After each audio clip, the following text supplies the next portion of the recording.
decided to do a currently reading video. So I've been in a bit of a book slump. I've only read, I think, like 4 books since the beginning of the month, which is in stark contrast to my 28 books of January, which is practically a book a day.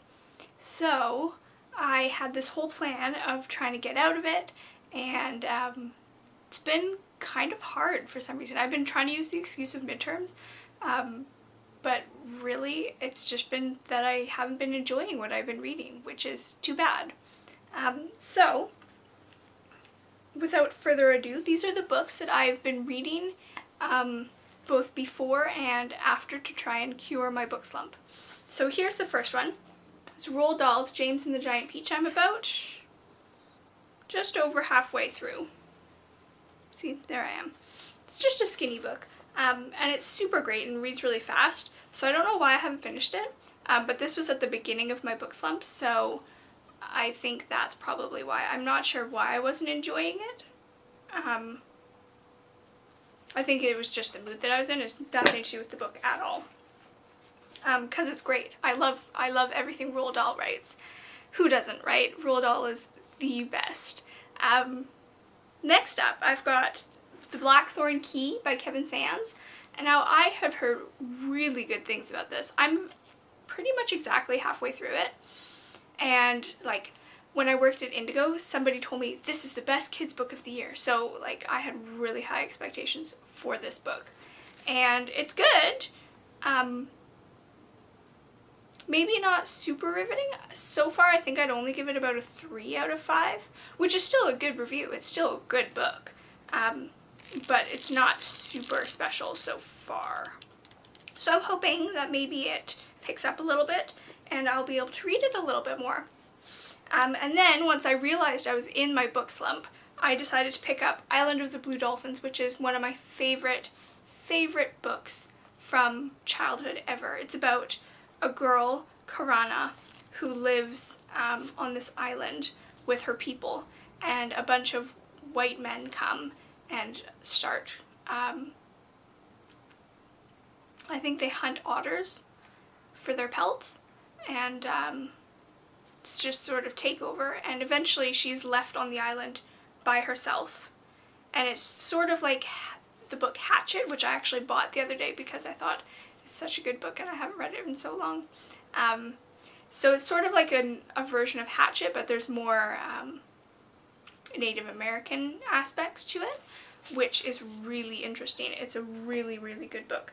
Don't know why I couldn't get through that. It's sort of a weird anomaly because I can always read that one ever at any point in my life, so not quite sure what was going on there, but we'll see if I can finish that one. And then next up, so I read a couple of books. I read a cookbook called Ottolenghi, which was so beautiful. It was so beautiful. The recipes made me want to like eat everything. They were so good. And then I read Milk and Honey by Rupi Kaur.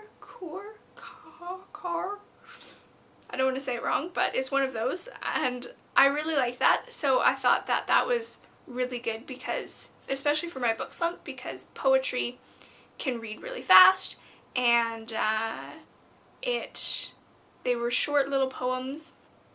Short, I'm showing you how long they were relatively on the page.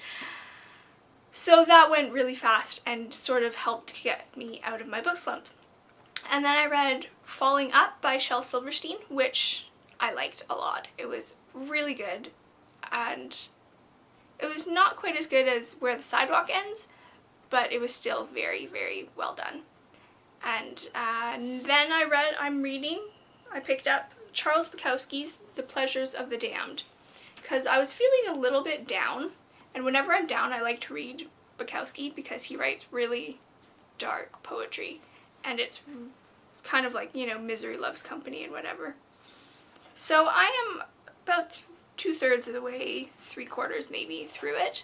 It's quite a big book. It's about 500 pages.